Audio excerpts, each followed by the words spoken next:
Right. Yes, thank you, Romin, for the introduction. The Q&A session is, just to remind everybody, around webinar 9, which covers the whole story about gas to diesel conversion, and what can be done and the incentives of that and so forth. So webinar 9, diesel to gas conversion. We'll talk a bit more and answer some of the questions. I thought, just to put a bit of it into perspective, we talk a lot about gas and the gas cliff and these sort of things. So South Africa, say, gets about 180 odd petajoules of gas into South Africa via the Mozambique pipeline. If you exclude the gas used from Sasol, as we've said many times, industry uses about 60 petajoules of gas. And we're very worried that that gas will become much more expensive once we start getting imported LNG or any of these things happening. Now, in comparison, if we take 12 billion liters of diesel being consumed every year, that translates to about 430 petajoules per year. So it's like three times the amount of gas that comes in via the gas pipeline. It just sort of stresses to me the sort of importance of that part of the energy mix in South Africa and how much we can really do and improve all these sort of exchange controls and costs of equipment and running costs by starting to use more gas and actually get more affordable gas into the country and into the hands of the actual consumers. Another small statistic, the N3 that Koos mentioned, can easily consume about 600,000 tons of LNG per year, just that corridor. So there is a huge potential of this, and maybe Eddie can comment on it. I think these conversions, whereas South Africa is quite behind the rest of the world, even the rest of North Africa, I think it's happening and it's going to accelerate very quickly in the future. I don't know, Eddie, if you have any maybe comments on that. Thank you for that. I think if we talk of conversions, and I'm specifically looking then, if we talk diesel dual fuel conversions and the different technologies, we must look at what the American or the rest of the world trend is, that the penetration varies anything between 15 to 50% of the vehicle fleet or vehicle market in a specific country, and that varies all about where's the source and what's the source of fuel. We must remember oil is not a local source, energy source for us. We actually developed the technology to convert coal to a liquid.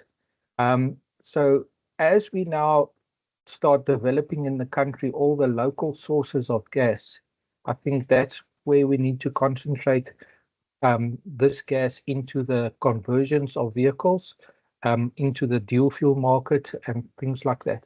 However, if you go and look at the trends internationally about dedicated vehicles supplied by OEMs, that ratio becomes much higher. And we'll have to gradually convert the existing fleet dual fuel.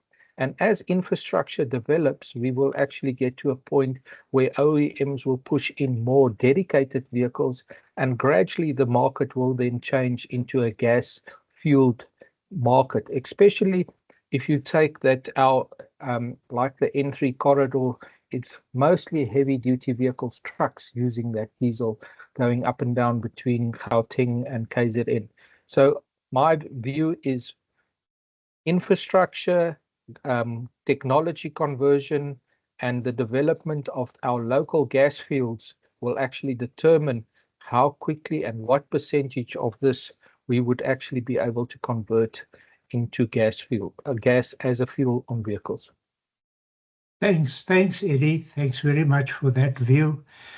Now, interesting point, James, that we've been discussing with some of these fleet owners, the conversions and so on. And these big companies are very reliant on the warranties from the OEMs. And the concern is that the OEMs will not maintain the warranty on the vehicle if you do a conversion to dual fuel. What is your experience in terms of that? So currently we have agreements with DAF, for instance, and we are working with agreements on the other OEMs as well. So yeah, unfortunately in South Africa, because it's still a new fuel and a new technology, these OEMs operate individually in South Africa, where in countries like your European countries, your American countries, or your East Asia countries, some of them already has OEM approvals for these conversions. So because these companies operate individually in South Africa and they have different management or different strategies, we are still in discussions with a lot of these OEMs to convert and to keep the warranty in place.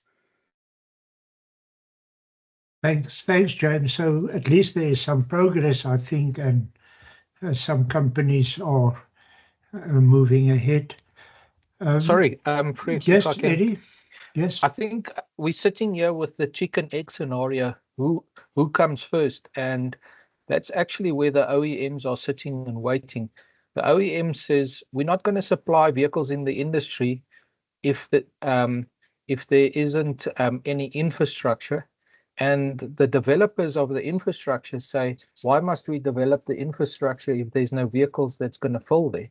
So I think that's one of our biggest challenges at this stage, and that's why a lot of these projects are either individual transport companies or private proof of concept type of projects.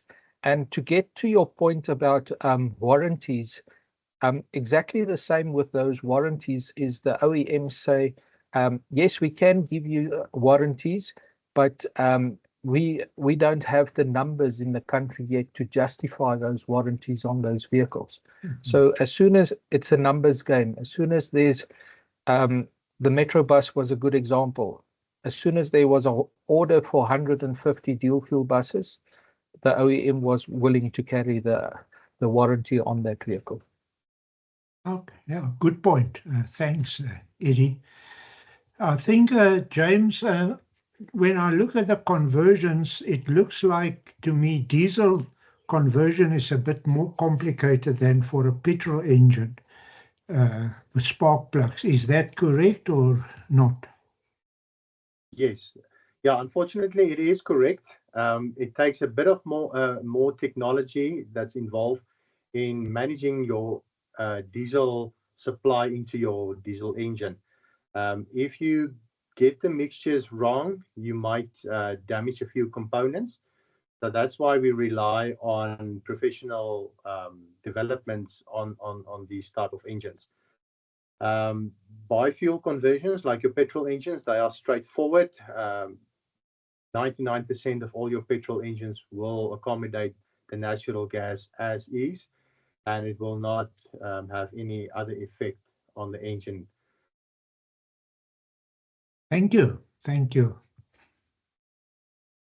James, you touched a bit on the safety thing, and maybe we can discuss that a bit more amongst ourselves here, especially when we talk to people about LNG and so on.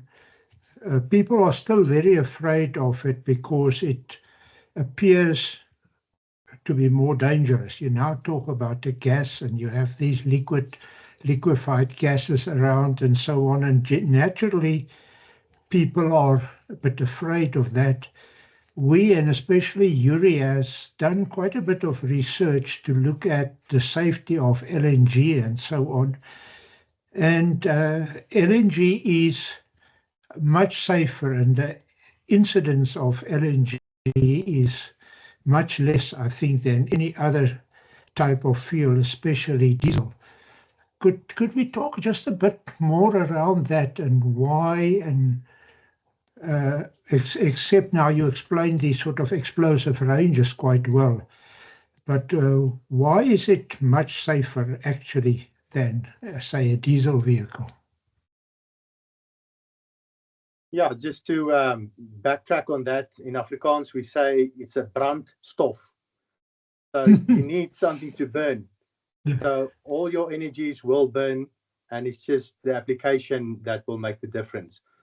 So in compressed natural gas, there's quite a few safety measures put in place in your cylinder valve, on your reducer, and natural gas is lighter than air. So if there's a leak or an accident and there's a pipe breaking off, it will evaporate into thin air, where your conventional fuels like your petrol, diesel, paraffin, LPG, they are heavier than air. So they will pool around your vehicle and they will actually ignite and start a fire, burning the other vehicles and buildings and infrastructure next to you. So natural gas burns slower than your diesels and your petrol.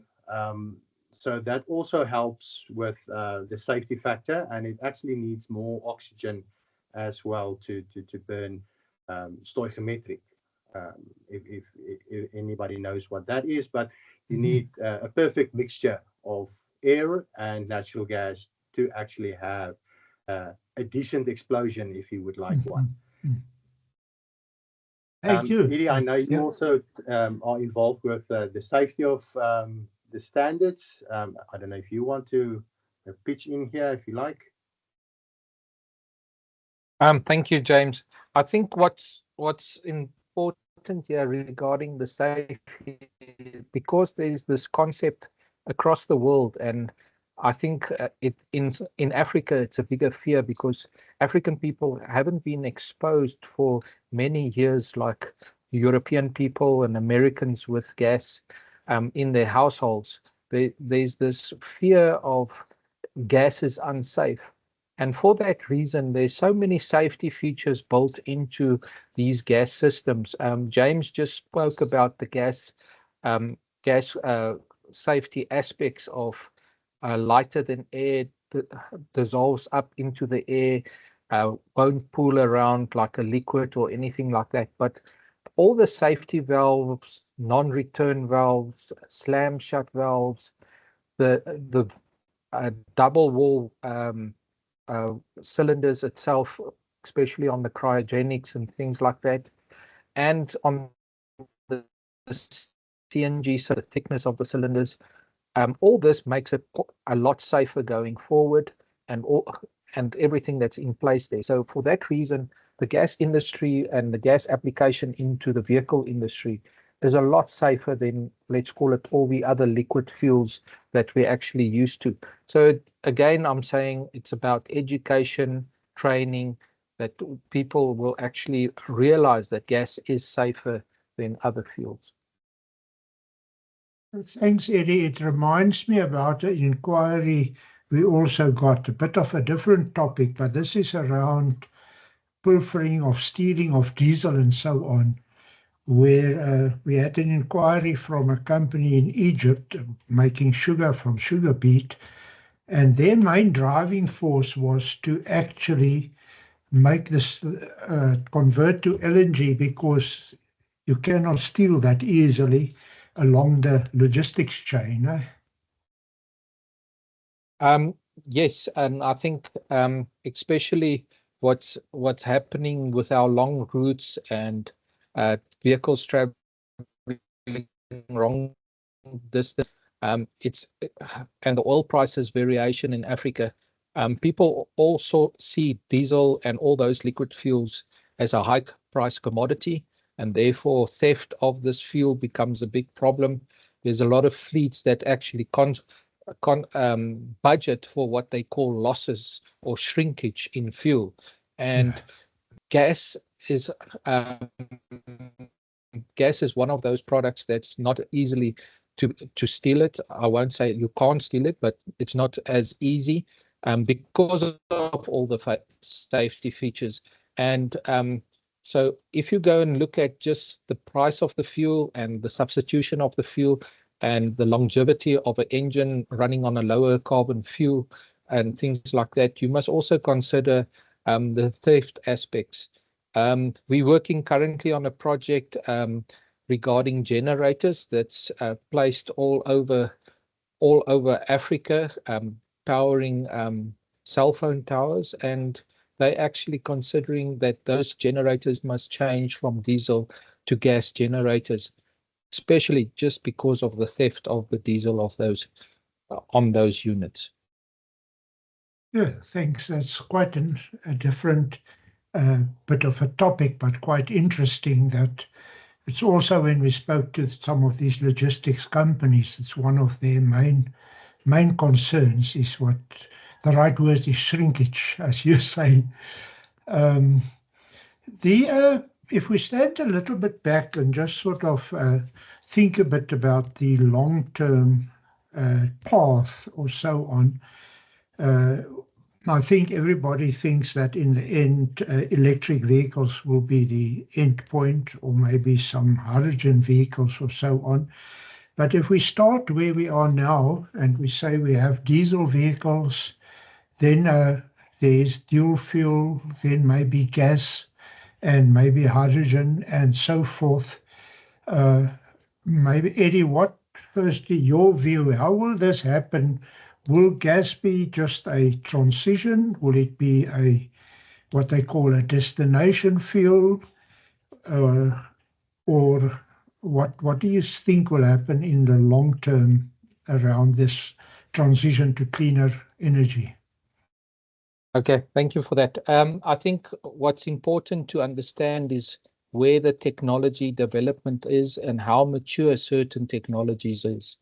So the first one that I want to sort of say is in the distance is the hydrogen technologies for internal combustion engines. The fuel cell technologies on hydrogen is quite developed already, but hydrogen is quite another fuel. Flammability is high, energy density is very low, so there's still a lot of challenges. The next one closer to us at the moment is EV. We know what challenges we had in our country with load shedding.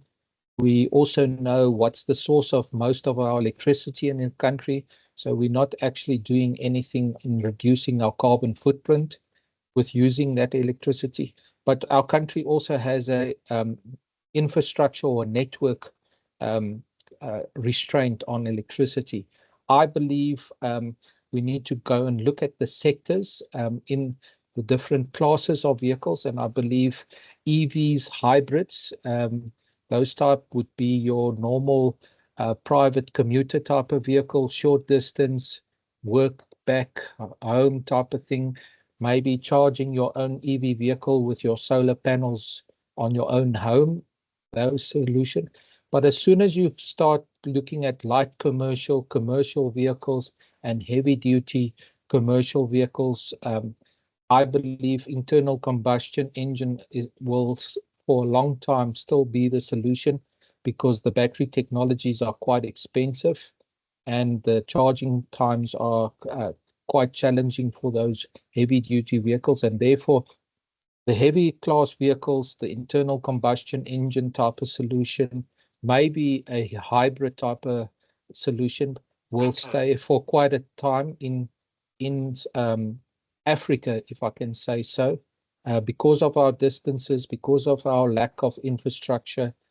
So I believe to get the carbon footprint right, we'll have to move to gas for internal combustion engines. Thank you. I think that's quite true. And interestingly, I see that, and a case in point is perhaps Poland, where I have an example from Dani van der Merwe. I think he is on the conference actually, where EV vehicles were seen as really the end goal, but it shifted back towards what you mentioned, hybrid vehicles, so the hybrid vehicles are becoming much more popular in a way than the pure EV vehicles. And then, James, any other comments maybe from your side? Yeah, no, I agree with what Eddie said, and it is a stepping stone in the right direction. But other than that, I don't have any comments further on that topic.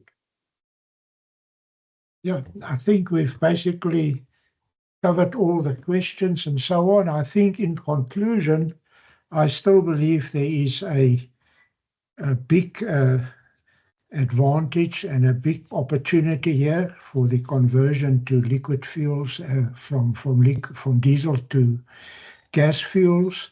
And maybe an interesting point that some people don't know, when we were looking at the introducing gas into Secunda some, I don't know, 15 years or so ago and so on, one of the Fluor engineers said to me, he doesn't understand why we take gas, convert it to diesel in an FT process, then put it in an engine, because the amount of carbon that you end up in the diesel fuel by using gas is about 60%.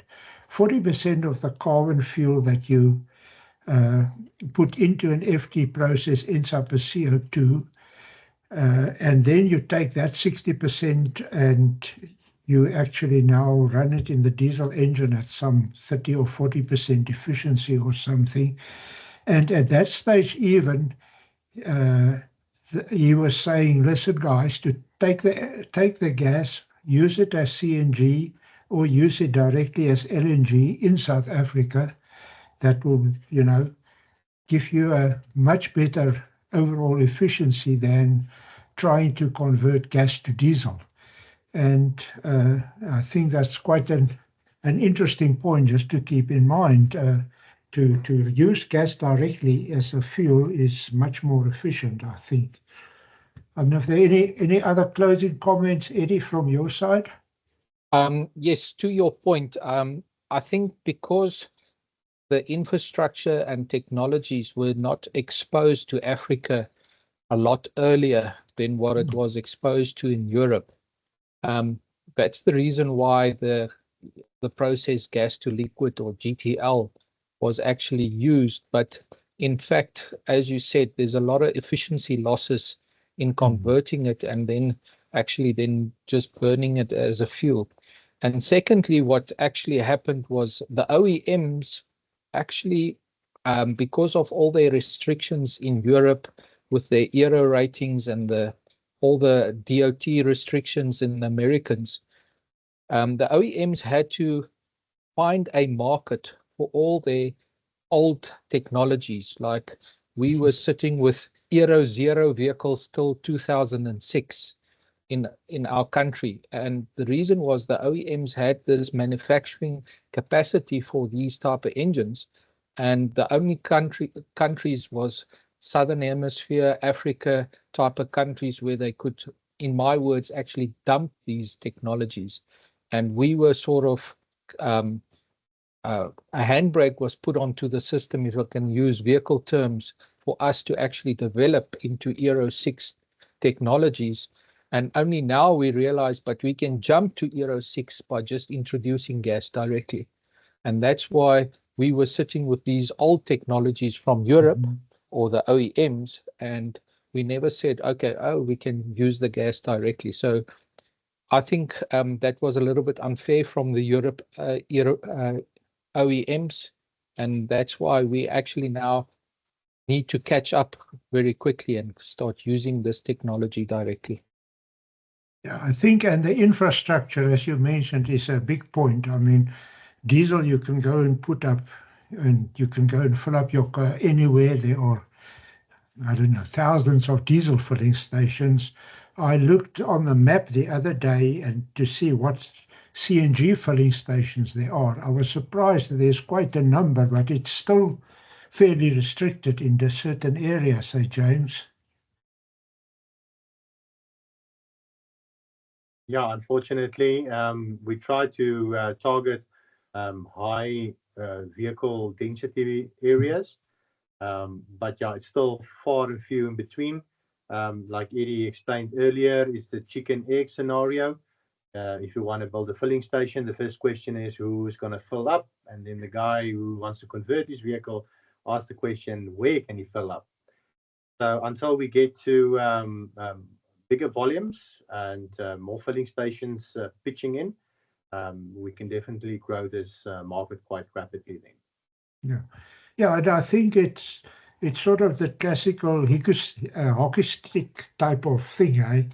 As it grows, it will exponentially increase as confidence grows and so on. So we have to keep at it, and we have to get James and Eddie and these guys to really help us convincing people to start using it, and that it's safe and easy to use and much more affordable.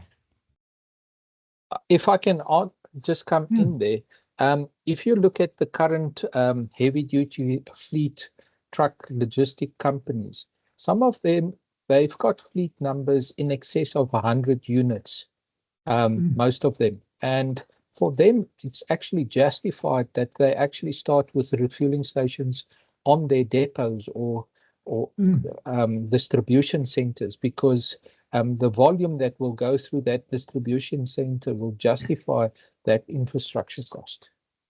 Yeah, quite interesting. And the logistics companies that we have been talking to, especially along the N3, they actually don't like to fill up at the engine station or the Astron station. They mainly fill up at their depot or in Durban at a depot. So it should be quite easily, because the truck can do that distance, and only fill up at the two endpoints. So we have to talk more to the logistics people and say, come on, guys, let us get it going. But as you say, you must also have enough gas available, which is the other side of the coin that is also under development in South Africa. Okay, we have two more questions to answer, and the one question was basically what is the cost of conversion of the engines, and maybe we can even expand it a little bit. I was also thinking, Eddie, in my mind, there is a conversion, and then there is what we spoke about some time ago about actually not just do a conversion, but actually change the engine from diesel to gas by modifying the engine. I think that was another option you can have. Maybe you can explain that a bit and the costs. Okay. Thank you. I think I'll start with the dual fuel application. The dual fuel application, the cost varies depending on the engine size and also what's the distance this truck needs to travel on dual fuel, and also what would be the substitution rate. But we can look at the basic budget figure of about 250,000 Rand for a dual fuel conversion on a heavy duty truck. I'm talking 10 liters and above type of capacity engine on that. The other one, what we call either a retrofit or full conversion, is when we actually change a compression ignition diesel engine to a spark ignition engine, meaning that you take the diesel engine, change the compression ratio, remove the diesel injectors, put spark plugs in with a fuel management system, so it becomes a spark ignition engine. And those conversions could be anything from 600,000 to 800,000 conversion for that engine. However, then you are on 100% gas. There's other options where what we talk about engine swap outs, where you actually just remove the diesel engine and put in a OEM supplied gas engine. But that cost will vary comparing to what size. So I would not want to give those figures at this stage. I hope that answers the question on the cost and types of conversions. Thank you. Thank you. That leads us to the next question, James, which is around the brackets that Chris was using. I mean, the one point I think is quite clear. If you have a spark plug engine, it runs on 100% LNG or CNG. But there's quite maybe a bit of confusion and uncertainty around these percentage substitutions, numbers running between maybe 30 and 70%. And what affects that, what you can achieve, and sort of what is the brackets that one can assume? Okay. Regarding the substitution, those figures that was given on the substitution was basically current industry averages. There is also a technology with the LNG where you could have 90% gas and 10% diesel on the substitution. So the indication is just how much gas can be replaced on what type of technology used will determine how much substitution you have specifically on that engine, and also the conditions, the driving profile. Is it long straight roads? Is it, as we've got on the N3, quite hilly, a lot of altitude changes? All this varies on how much substitution you can actually get at the end of the day. A good example would be that generators, stationary generator engines, you can easily, with their constant speed operation, get a 90% substitution on a dual fuel application, which in automotive is not the case. When we did the Metrobus application, which was a lot of dry stop application, the maximum substitution that we could get in average was like 37% substitution of gas because of the driving profile. Thank you. Welcome back, James. I don't know if you have anything to add. Sorry about that. For some reason, my mic didn't want to unmute. But yeah, like Eddie said, it's all depending on the topography of the driving conditions. Yeah. And lastly, Yuri wants me to convert my Jimny to CNG. I've been threatening to do that because I stay in Vaal Park, and just on the other side of the river there is a CNG filling station. So how much would it cost me to convert my Jimny, and what will my payback period be, James? Well, converting your vehicle will depend on the amount of cylinders we can fit into your vehicle. That's a bit small, eh? So, yeah. So we'll do it like those images Eddie presented with the bladders on top of the roof. We'll just use the roof rack on your Jimny and fit as many cylinders as possible. But yeah, you will, of course, you have a smaller engine in that Jimny. I think it's the 1.5 petrol.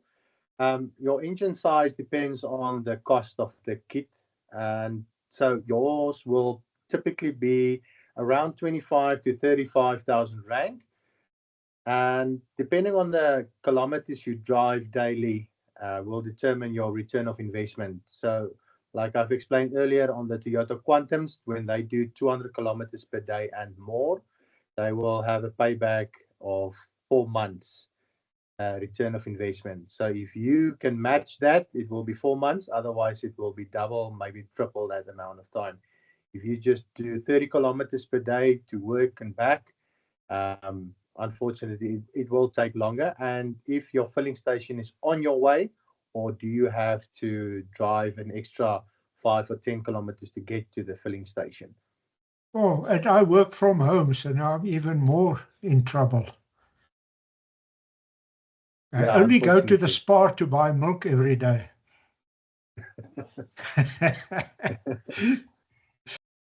Okay, I think that ends my question and answer session. I hope it was interesting to the people listening, and thank you very much for attending the webinar.